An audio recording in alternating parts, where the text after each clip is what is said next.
So friends, welcome to Swayambhu's weekly meditation, weekly class. And I'm very happy to see you all here. And, I wanted to share that आज का जो topic भी है, I want to be grateful to many of you because, this topic just came out of all of you. Why? Because many of you are very consistent with joining on weekly basis. And that's what really inspired me to pick up this topic, to talk about this topic, about consistency. So, first of all, thank you to everybody for making this platform alive, for joining us, and especially, thank you to our dear moderator Shuchi, who keeps us moving, and she keeps all of us knitted. हमें कुछ करना नहीं पड़ता है, but Shuchi takes care of it. I'm so grateful to her and to each one of you. So, so friends, what according to you is consistency? Who would like to share? कोई कहना चाहेगा? Yes, Rita ji, I can share. I can see you are raising your hand. Yeah, I think consistency is being regular. Practice में जो चीज़ बहुत हर रोज़ हर समय रहती है, physically, emotionally, mentally, that becomes your habit or that is consistency. Thank you for sharing, Rita ji. Thank you. Yes, Shruti. Sir मुझे consistency ये आया कि जुड़े रहो जुड़े रहे. Means may be surrounding and situation change होते रहेगा बट आपको आप जिस चीज से जुड़े हो वो उसको करते रहो, जुड़े रहो. Yes. Thank you for sharing. Yes. So friends, Rahul is saying making your inner work a lifestyle, not an occasional activity. Absolutely, Rahul. You're absolutely true. Consistency, Devi Smita says, consistency is the love I feel for my parents. Okay, thank you. Thank you, Devi Smita. It is wonderful. Pushpa says, motivated enough to do anything for myself. Very nice. Beautifully written. So, friends, let me share a story with you. The story is, of a little monk who is just joined a monastery. And, he was living with a group of some senior monks. And he would see every day these monks are climbing the mountain. They will climb the mountain, they would go to the peak, they will do their sadhana, and they will come back. So जैसे वो रोज उनको चढ़ते और उतरते देखता था, he would get truly in awe of all of them, that when will I rise above, मैं कब mountain चढ़ के ऊपर जाऊंगा. He would think like that. And one day he asked this senior monk that when will I climb up the mountain. I also wanted to go. When will my time come? To which this monk smiled, and he offered him a small picture, and in that picture there was a small one single seed. He said, you will climb the mountain once this seed becomes a tree. That would be the day when you will climb. So he looks at the seed and he goes back, and nearby his hut, there is a small area of soil. He sows it there. तो उसको वो वहां लगा देता है. रोज उसको पानी देना शुरू करता है, और धीरे धीरे वो स्प्राउट होने लगता है, चलने लगता है वो पेड़. धीरे धीरे वो पौधा बनने लगता है.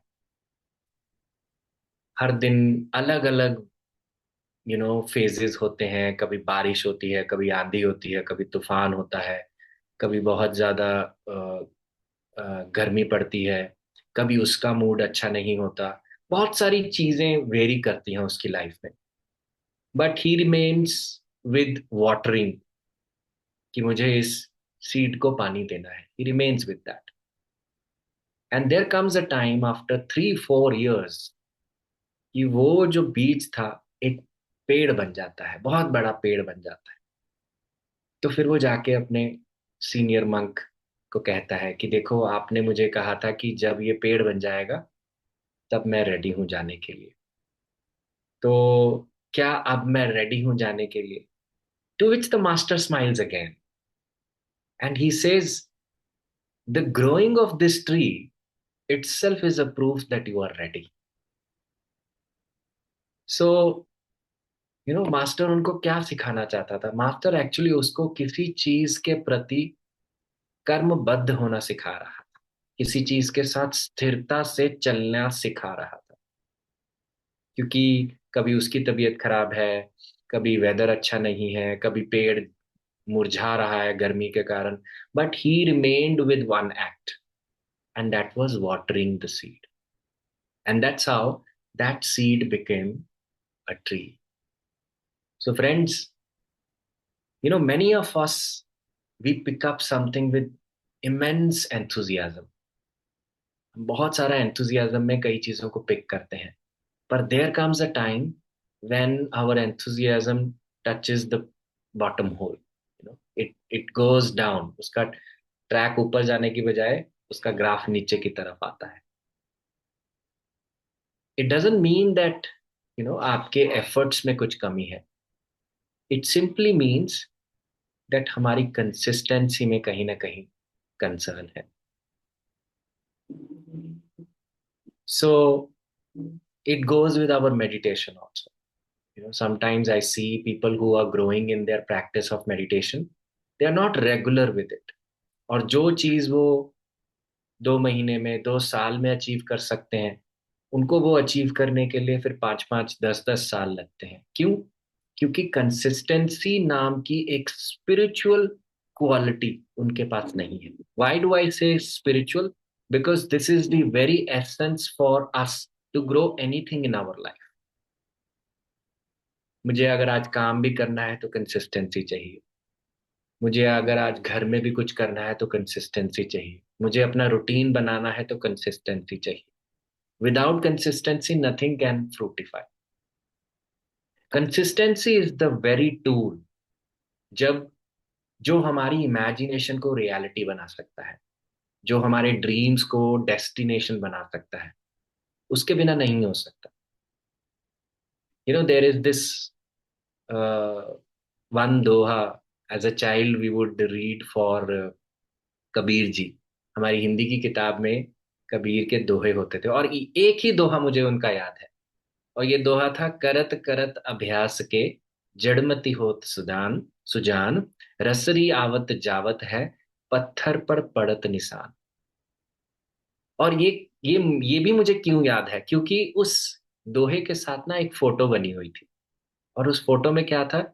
एक औरत कुएं से पानी खींच रही है, और कुएं की साइड से जहां से रस्सी खींची जाती है, वहां पर उस रस्सी के निशान थे पत्थर के ऊपर. So that's what he wanted to share, कि जब हम किसी चीज को बार बार करते रहते हैं तो हम उसको एक्सीलेंस में पा लेते हैं. ठीक उसी प्रकार से जैसे एक रस्सी पत्थर के ऊपर भी जब घिसती रहती है तो पत्थर पर अपना निशान छोड़ देती है. That is the power of consistency. क्योंकि रस्सी ने गिव अप नहीं किया, ऊपर नीचे होने से गिव अप नहीं किया. And that is how it is able to leave a mark on something very, very concrete and strong, which is what we call as the rock. So such is the power of our inner work also. you know Personally I would say, हम बहुत सारे में लोगों को, जैसे हम अपनी day routine में, लाइफ में हम मिलते हैं, कभी कभी मुझे लगता है कि कोई जिस प्रोग्रेस को पाना चाहता है, of course the progress is not a parameter for us to grow. हमारा कोई रिपोर्ट कार्ड नहीं है. पर एक चीज जो हमें अपने हायर पोटेंशियल से दूर रखती है, उसको ट्यून इन करने में दूर रखती है, वो है हमारी कंसिस्टेंसी. जब हम किसी चीज को पिक करते हैं और उसको स्थिरता से एज अ डिसिप्लिन और अनुशासन नहीं चला पाते. It could be as simple as waking up early in the morning. It could be as simple as sleeping at some time. It could be as simple as eating without watching television. But habit तो follow कर लिया, एक बार तो हमने good trait ले लिया, पर उसको चला के रखना ही हमारी मास्टरी को डिफाइन करता है. So our mastery is not defined by picking up good things. Our mastery is defined by picking up good things and remaining consistent with it. है ना? बहुत सारे लोग हम इंटेंसिटी को फॉलो करते हैं कि आज मैंने कुछ शुरू कर लिया, मैं पूरे हर्षोल्लास से करूंगा. पर एक समय पर जाकर जब उसमें आपको मोटिवेशन नहीं मिल रहा है, उसमें इंटेंसिटी तो आग जलेगी, एकदम से बैठ जाएगी. पर consistency is what that keeps us stable. And not just in our acts, consistency also talks about consistency in how we look at life. Now, once Arjun asked Lord Krishna that what is the quality of an enlightened being. कि अगर मेरे को देखना हो कि ये व्यक्ति मतलब कि वास्तविकता में एक जगा हुआ है अंदर से, उसकी क्या क्वालिटी होगी. सो कृष्ण सेज स्थित प्रज्ञ. जो व्यक्ति स्थित प्रज्ञ है वो जगा हुआ है. स्थित मतलब कि इक्वलाइज्ड, कंसिस्टेंट. प्रज्ञ मीन्स विजडम. जो अपनी विजडम में कंसिस्टेंसी चल रहा है. और विजडम भी क्या है? Being neutral, not being attached to the good, not being attached to the bad. आज मेरे पास अच्छी गाड़ी है, पैसा है, बंगला है, I am not too elated. And आज मेरे पास वो नहीं है, I am not too sad. I am equal in these two things, and that is also what we call as being consistent with ourselves. So consistency ना ही हमारे actions में, पर जैसे हम अंदर से हैं, अपने से कैसे कनेक्टेड है, कितने ज्यादा कंसिस्टेंट है उस चीज से. Because there is nothing in the world which is consistent. Only one thing is consistent. What? Your self. The supreme self is consistent. वो आज भी थी, कल भी है, और परसों भी रहेगी. So to be connected with that is what helps us build consistency. So friends, अब क्या होता है कि कंसिस्टेंसी, हमारा जो माइंड होता है उसको रिदम में रहने की आदत होती है. जैसे आपने देखा होगा, अगर कई लोग बड़े बुजुर्ग होते हैं, कई अपनी लाइफ में जो दिनचर्या फॉलो करते हैं, शुरू करते हैं, उसको बना के रखते हैं. This is like, if I give you an example of my mother, she is absolutely consistent. हमारे घर में शादी हो, कोई बीमार हो, कुछ भी हो, she would wake up at 4 o'clock in the morning and she would do what she has to do, no matter what. चाहे वो बीमार है, जो भी है हमारे घर में, पर वो करेंगी, उनको करना है. सो इसका मतलब क्या होता है? हमारे माइंड को ना एक रिदम चाहिए होती है चलने के लिए. और जब हमें वो रिदम नहीं मिलती, then mind is going to get attracted to all the lethargy, laziness, and is going to get deviated by 100 different things. आप खुद देखो, फॉर एग्जाम्पल, आप अपने घर में खाना बनाते हो. अगर आप 5-6 दिन खाना नहीं बनाओगे, you will feel something is amiss, कि मेरा कुछ चलो इम्पोर्टेंट है जो मैं कर नहीं रही हूँ. आई एम नॉट सेइंग खाना बनाना is the only important job, but I am saying if you take responsibility of that. और फॉर एग्जाम्पल, आप सुबह उठ के 5 बजे उठ के मेडिटेट करते हो, आप 2 दिन मेडिटेट नहीं करोगे, आपको ऑटोमेटिकली लगेगा कि मेरा कुछ खाली है, मैंने आज कुछ किया नहीं है शायद. क्योंकि माइंड को उस रिदम की आदत है.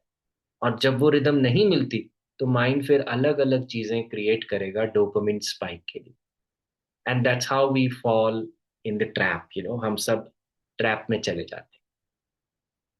और दूसरा, हमें कहीं ना कहीं कंसिस्टेंसी क्या करती है, हमें खुद पर ट्रस्ट रखना सिखाती है. That I believe in myself and I can do what I have picked. It doesn't mean that you have to do everything perfectly.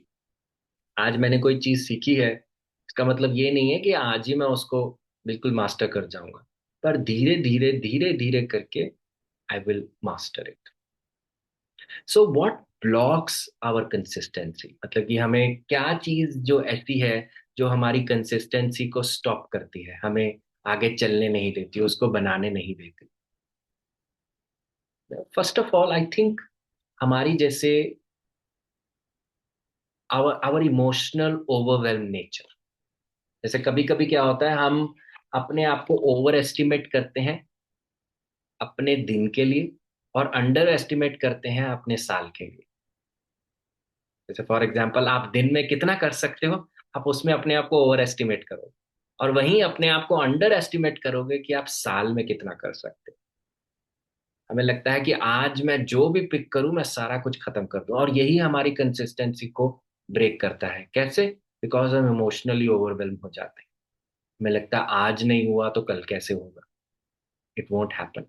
So that is one of the biggest reasons when we feel कि हम consistent क्यों नहीं है, क्योंकि लोग हमें पूछते हैं कि मैं क्यों प्रोक्रेस्टिनेट करता हूँ, मैं क्यों कई चीजें पिक करता हूँ पर छोड़ देता हूँ, शुरुआत तो बहुत अच्छा करता हूँ पर फिर छोड़ देता हूँ। इसका दूसरा मेन रीजन ये होता है कि हम एक क्विक ग्रेटिफिकेशन ढूंढ रहे हैं। हमें लगता है आज मैंने कुछ शुरू किया, आज इमीडिएटली उसके मेरे को बेनिफिट्स दिख जाए। पर यू ऑल्सो नो कि ऐसा पॉसिबल नहीं है। हम नेचर को भी देखें, प्रकृति को भी देखें, वो आज कोई सीड लगाती है, उसको ग्रो करने में समय लगता है। So everything demands patience. तो हमें भी किसी चीज को मास्टर करने के लिए कुछ पेशेंस चाहिए, और इमीडिएट ग्रेटिफिकेशन हमारे एरिया में जहाँ पे हम इनर वर्क करते हैं वहां पे हो ही नहीं सकता। There is no quantitative goal set कि हाँ जी आज आप अगर इतना मेडिटेट करोगे आपको 500 ग्राम्स ऑफ कॉस्मिक एनर्जी मिलेगी। यहाँ पे कोई क्वांटिटी ही नहीं है। कोई 2 घंटे करेगा तो उसको 3 किलो मिलेगी, ऐसा नहीं है। It is all quality, that with how much heart and with how much purity you are sitting to meditate, that defines how much cosmic energy you get.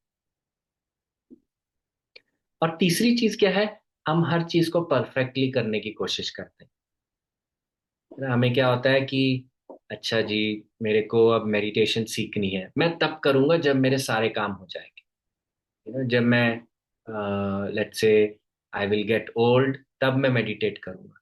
क्योंकि हम एक perfect moment, perfect body, perfect time की wait करते हैं, और हम सब जानते हैं परफेक्ट कभी कुछ होता ही नहीं।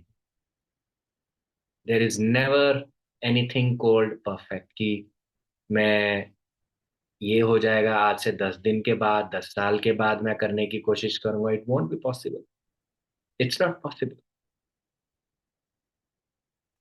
That's what we need to see. तो हमारे तीन मेन रीजंस जो हमारी कंसिस्टेंसी को तोड़ते हैं, हमारी कंसिस्टेंसी को ब्लॉक करते हैं, वो है emotional overwhelmed when we overestimate ourselves in a day and we underestimate what we can get in a year. Second is instant gratification, हमें लगता है क्विक रिजल्ट्स आए, किसी चीज के क्विक फास्ट सब कुछ मिल जाए। तीसरा होता है जब हम हर चीज को परफेक्ट करने की कोशिश करते हैं, पर मिस्टेक्स सबसे होंगी, सब हम गलती करेंगे, सब हम इसी तरह से बने हैं। तो क्या चीजें हम कर सकते हैं जिससे हम थोड़ा सा कंसिस्टेंट बने? हमें सबको सोचना चाहिए कि हम कैसे कंसिस्टेंसी अपने साथ ला सकते हैं। तो number one thing is we start small. We start small. आज मैं एक बड़ा हाथी देख लूं और मेरे को कहीं कोई कहे कि इस हाथी को पेंट करो, मेरे को लगेगा इतना बड़ा हाथी कैसे होगा, I can't do this. But वहीं अगर मैं उस हाथी का एक पाँव देखूं, it will be easy for me to move ahead. पाँव के बाद उसका दूसरा पाँव देखूं, फिर उसकी टांग देखूं, फिर पूंछ देखूं, धीरे धीरे करके उसका पीसीज में धड़ देखूं। So that is how I will be able to stay consistent. तो अगर हमें कंसिस्टेंसी में दिक्कत आती है friends, I would highly recommend that we should start small. हमें छोटा छोटा शुरू करना चाहिए। इमीडिएटली अगर आप अपने आप को कहेंगे कि मेरे को 1 घंटा मेडिटेट करना है, आपको वो बड़ा एलिफेंट लगेगा, it will be very tough. So I would say start with 30 minutes, आधा घंटा शुरू करें।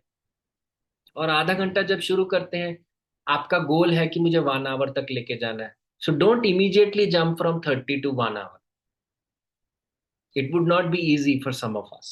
What we can do is we can add 2 minutes every week. जैसे इस हफ्ते में मैंने 30, अगले में 32, फिर 34, फिर 36, 3 महीने करते करते I will be in on 1 hour. पर I will ensure that I give my best to what I have picked. So start small. अगर आप पहाड़ को पूरा एकदम में देख लोगे तो हमें लगेगा कि हम नहीं कर पाए, हमसे नहीं होगा। So that's what we need to see. We need to ensure that हम उस चीज को छोटा छोटा छोटा छोटा करके लेकर जाए। This reminds me,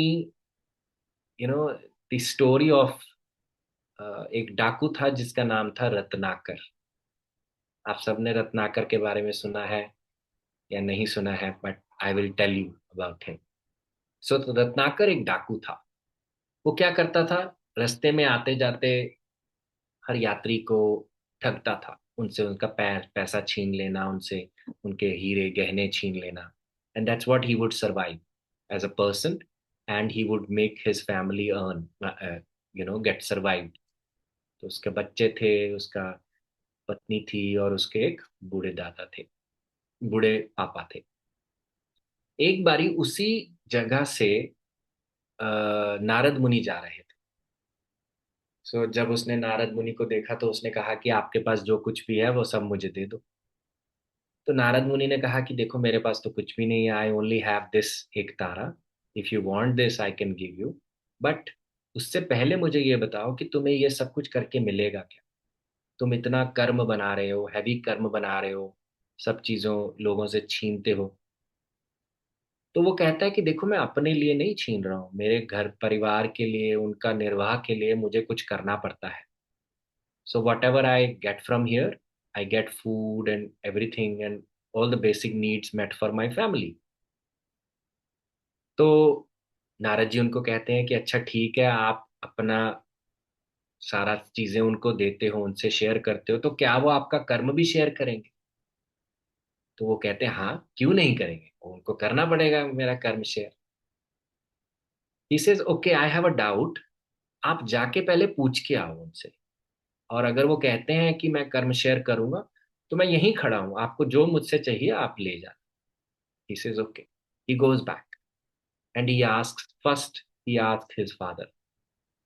अपने पापा को पूछते हैं कि पापा ऐसी ऐसी बात हुई, और नारद जी ने, एक ऐसा व्यक्ति है, साधु सा है वहां पे, उसने मुझे ये कहा है कि मेरा जो छीनने का कर्म है, क्या आपके पिता उस चीज के भागीदार बनेंगे? तो उसके पिता कहते हैं देखो बेटा, मेरी तो मरने की स्थिति है, मैं तो वैसे ही बेड पे हूँ, तो और पेन और सफरिंग कैसे लूंगा? तुम जाके अपनी वाइफ से पूछो, मेरे को बख्श दो। तो उसको लगता है कि जिस पिता ने मुझे जन्म दिया और वो ऐसी बात कर रहा है, इसे लीव इट। तो वो जाके अपने वाइफ को पूछता है। तो वाइफ उससे कहती है कि देखो हमारे तो 2 छोटे छोटे बच्चे हैं, मेरे को तो उनका भी ध्यान रखना है, तो आप देखो मुझे छोड़। उसको इसके लिए भी दुख लगता है। फिर वो बच्चे को जाके पूछता है। बच्चा कहता है पिताजी आप तो बड़े हो गए, मेरे का तो पूरा जीवन पड़ा है, मैं क्यों इस चीज करूं? तो उसको इस चीज का बहुत धक्का लगता है, and he goes back and he tells the entire thing to Narad ji, and जाके उनके पाँव में गिर जाता है और कहता है कि आपने ना मेरी आंखें खोल दी। What you said it really open my eyes. तो आप मुझे मुक्ति का मार्ग भी बताओ, कि आपने मुझे इस चीज को रियलाइज करवाया है। Now you have to take me forward, be my guru. तो गुरु, जो शिष्य की जो उसकी जो एनर्जी होती है, जैसा उसका व्यवहार होता है, आचरण होता है, उसी के हिसाब से उसे काम देते हैं। तो उसको लगा कि देखो, नारद जी को लगा देखो ये लोगों को मारता रहता है, तो इसको ना मैं कुछ चांट करने के लिए देता हूँ, मरा मरा मरा चांट करने के लिए देता हूँ। और उसे कहते हैं कि तू ना मरा मरा चांट करना, बस तुझे और कुछ नहीं करना। ठीक है। तो वो मरा मरा मरा मरा चार्ट करने लगता है। आप भी मेरे साथ चार्ट करो, मरा मरा बोलो, मरा मरा मरा मरा राम राम राम राम राम राम राम राम राम। अपने आप मरा मरा मरा मरा कहते कहते उसके मुंह में से राम राम बनने लगा। और ये वही रत्नाकर है जिसने आगे जाकर वाल्मीकि बना, और उसने वाल्मीकि रामायण बनाई। सो उसका एक शब्द मरा मरा, जिसके साथ उसने कंसिस्टेंसी रखी और उसको पकड़ कर रखा, क्योंकि उसको पहले ही बता दिया गया था कि एक समय आएगा, भगवान आएंगे और तुम्हें भगवान का जीवन लिखना पड़ेगा। तो कहाँ वो मरा मरा से चलता हुआ, छोटे से शुरू हुआ, एक मरा शब्द से शुरू हुआ, और कहाँ जाके उसने रामायण लिख डाली, जो आजकल हमारे घर में और हर परिवार के, देश विदेश हर जगह पर रामायण पाई जाती है। How did this happen? Consistency. He remained with small steps. छोटे छोटे छोटे छोटे स्टेप्स लिए और वो आगे जाकर बड़े हो गए। द सेकेंड थिंग, हमेशा हमें एक बिगर गोल देखना चाहिए जब हम किसी चीज को पिक करते हैं। जैसे फॉर एग्जाम्पल, जब अर्जुन महाभारत में था तो उसको बहुत डिलेमा हुआ, कंफ्यूजन हुई कि मेरे को अपने कजन्स को मारना पड़ेगा, मैं नहीं कर पाऊंगा। And he was not able to be consistent. शुरू तो कर लिया, युद्ध में आ तो गया, पर कंसिस्टेंसी नहीं है। So Krishna reminded him of his purpose. Purpose is कि that he is doing everything for you know for dharma, अपने धर्म की स्थापना कर रहा है। तो जब उसे पता चला कि जो भी मैं कर रहा हूं अपने धर्म के लिए कर रहा हूं, तो क्या है, उसका मोटिवेशन ऑटोमेटिकली बन गया। तो जब हमारी कोई भी एक्ट हो, अगर हम उसे एक राइट चीज पर जोड़ देते हैं, एक राइट पर्पस से जोड़ देते हैं, तो क्या होगा, वो चीज जो हमें फीकी लगती थी, अब वही हमें स्वाद लगने लगे। I give you another example. For example, एक डेंटिस्ट है। वो डेंटिस्ट रोज सुबह उठता है, अपना काम करता है, लोगों का दांत क्लीन करता है, आरसीटी करता है, इम्प्लांटिंग करता है, और घर वापस आ जाता है। दिस पर्सन फील्स, ये तो मेरा काम है, इस काम से मुझे पैसा मिलता है और मैं करता हूं। पर अगर वो इस अप्रोच से चलेगा, तो उसका जो हर व्यक्ति के प्रति जो सर्विस देने का तरीका है वो उबड़ खाबड़ होगा। मतलब कि कभी वो अच्छा कर जाएगा, कभी वो नहीं अच्छा करेगा, डिपेंडिंग ऑन आज वो खुश है, आज वो नहीं खुश है। तो उसका पर्पस यहाँ पे क्या है, मुझे पैसा कमाना। So that is how he is aligned, his consistency is aligned to this. पर वहीं अगर वह व्यक्ति ये सोचे कि मेरा काम दूसरों को एक सुंदर मुस्कुराहट देना है, तो उसका देखने का तरीका बदल जाएगा। यू सी, अब मुस्कुराहट देना किसी को, यानी कि किसी को खुश करना। अब आप खुद सोचो, आपको मौका मिले किसी व्यक्ति को खुश करने का, आप कितनी खुशी खुशी करोगे वो काम। So same is the power of purpose. अगर हमारे पास हमारा पर्पस सही है ना, कि इससे करने से मुझे क्या होगा, एंड गोल सोचो उसका, it gives me fulfilment, it helps me to give my best to life, it helps me add meaning to this world. जब आप ऐसी चीज सोचोगे, तो जो चीज आप शुरू करते हो उस चीज को आगे लेकर जाना, कंसिस्टेंसी ऑटोमेटिकली आपके साथ बनेगी। So that is how the purpose also helps us to move ahead.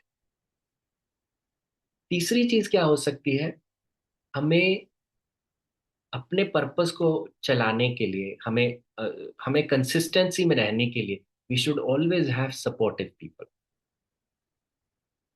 एक कहावत होती है कि आपका जीवन जो होता है ना, उन 5 लोगों का एवरेज होता है जिनके साथ आप अपना सबसे ज्यादा समय व्यतीत करते हो।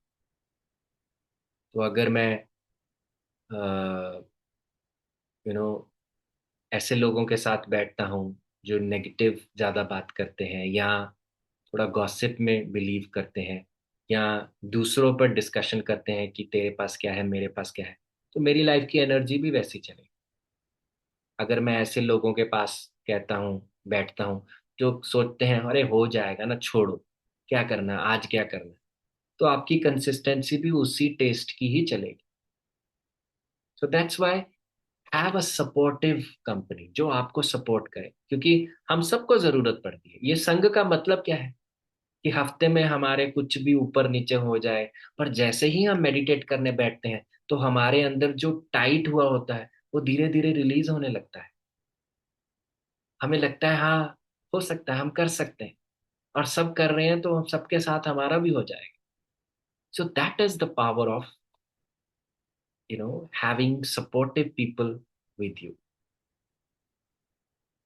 So four things, agar if we do this, if I think that we start small, number two, we have a deep purpose, हम इसको एक पर्पस के साथ चलाएं।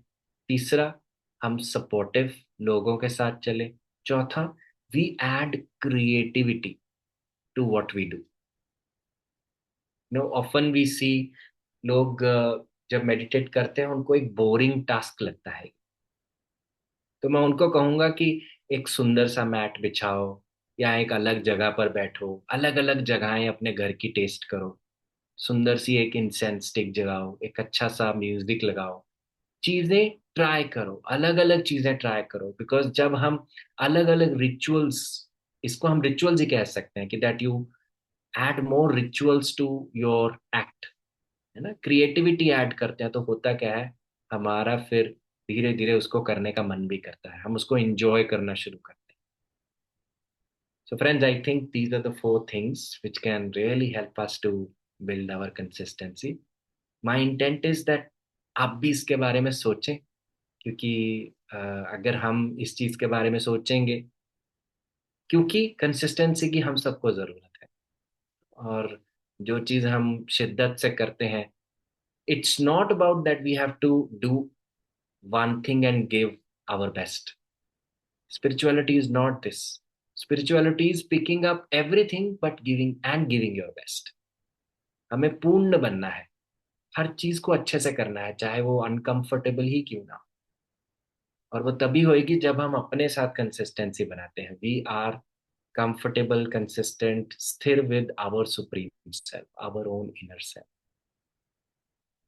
सो let's meditate, and let's sit comfortably, dear friends. Let us close our eyes. अपना चश्मा निकाल लीजिए